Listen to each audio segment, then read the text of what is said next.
Nobody tells you in your 20s that waiting to invest isn't a neutral decision. You're not just delaying, you're paying. And the price is much larger than most people ever calculate. A 35-year-old investing $500 a month until retirement ends up with about $610,000. That's a real outcome. That's 40 years of disciplined saving. It's not bad. A 25-year-old investing the exact same $500 a month ends up with $1,310,000. Same monthly contribution, same return. The only difference is when they started. $700,000 difference for 10 extra years of investing. That's not a typo. That's compound interest doing exactly what it's supposed to do, and most people never see it until it's too late to take advantage of it. I'm Nick. This is Boring Money Canada, not financial advice, just math. Let's start with how compound interest actually works, because the textbook definition doesn't do it justice. Your money earns a return, then the return earns a return, then the return on the return earns a return. This keeps happening every year, every month, until the number looks impossible. There's a shortcut called the Rule of 72. Divide 72 by your annual return and you get the approximate number of years it takes your money to double. At 7% annual return, a reasonable long-run expectation for a broad market index fund, your money doubles roughly every 10 years. Now here's why starting early matters so much.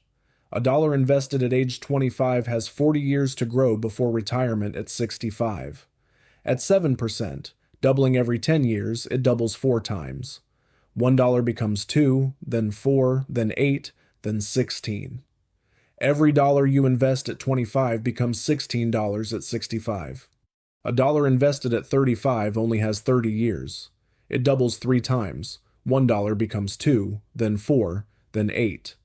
Every dollar you invest at 35 becomes $8 at 65.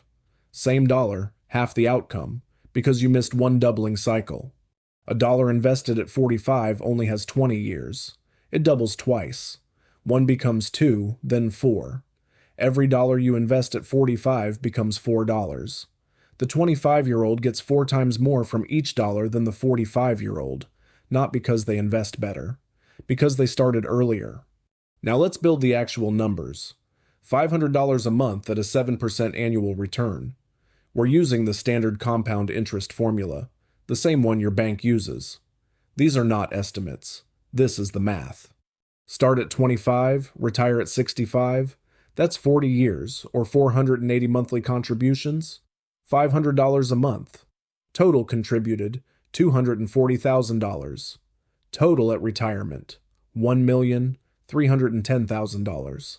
Your contributions were $240. The market grew them to $1.3 million. Start at 35, retire at 65. 30 years, 360 contributions. Same $500 a month. Total contributed $180,000. Total at retirement, $610,000. Start at 45, retire at 65. 20 years, 240 contributions. $500 a month. Total contributed $120,000. Total at retirement, $260,000. Let's put all three side by side. Same monthly contribution, same return. Different start ages. 25, $1.3 million. 35, $610,000. 45, $260,000. Each 10-year delay roughly cuts your outcome in half. Now here's the part that stops people cold.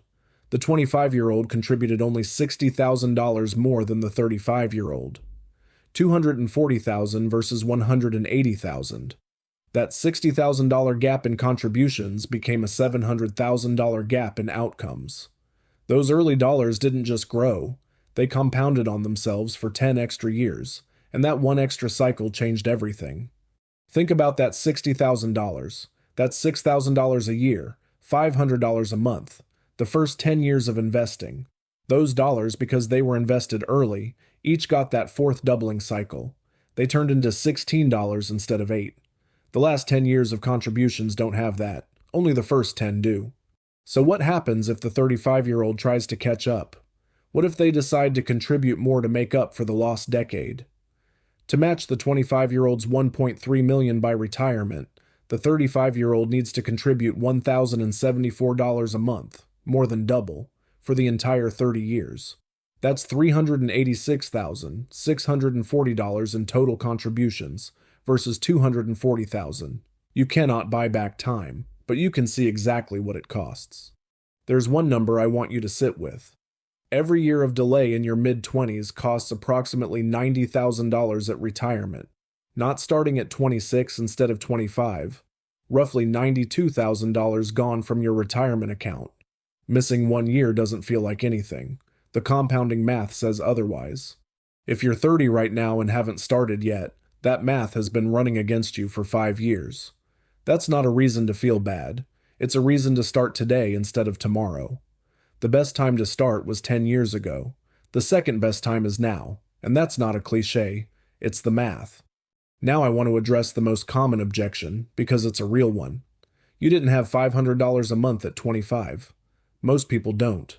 Rent, student debt, entry-level income, the math is easy to write but hard to execute when you're 25 and figuring out your life. So let's run it at $200 a month starting at 25. $200 a month for 40 years at 7%.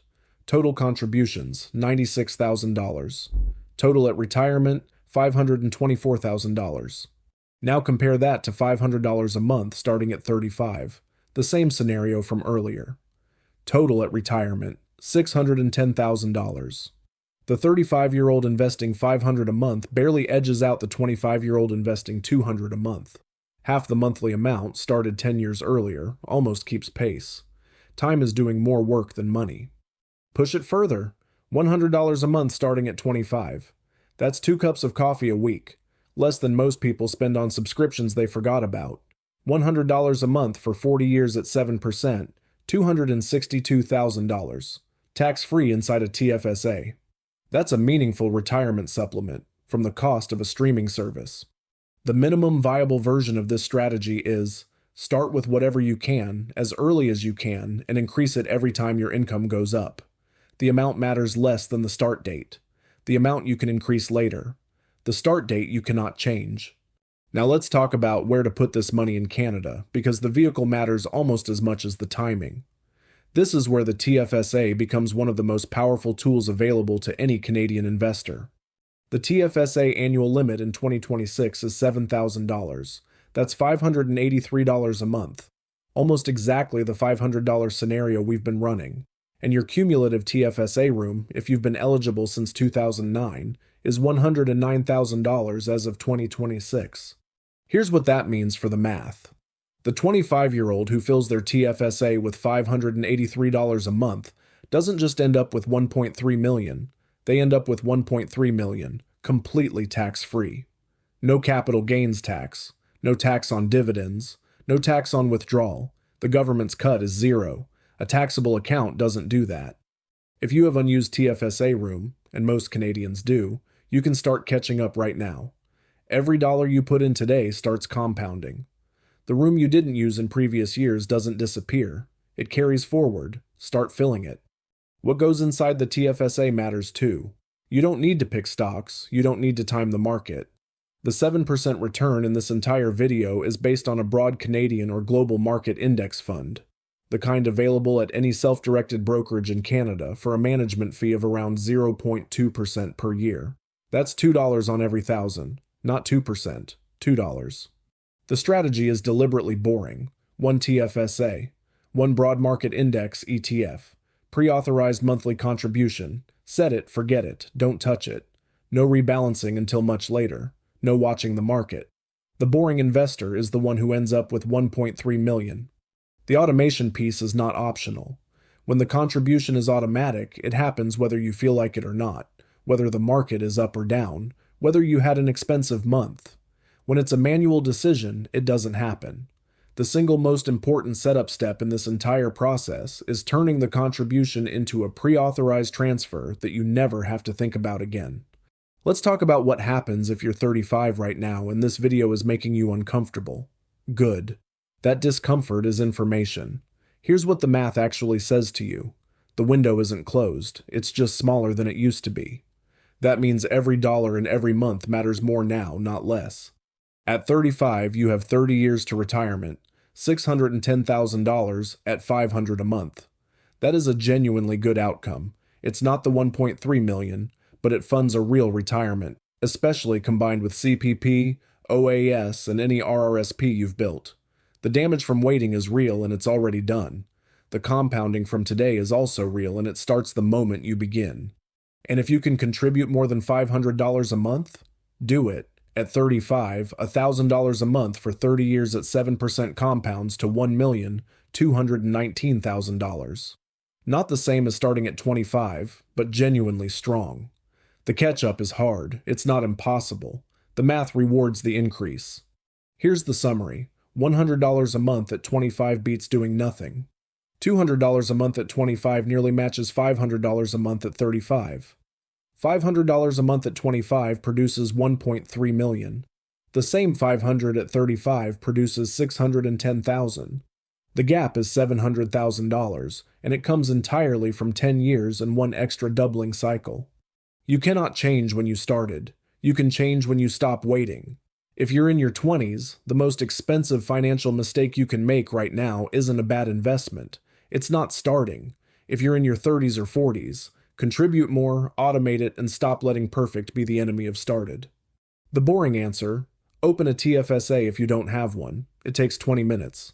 Set up a pre-authorized monthly contribution to a low-cost broad market index ETF.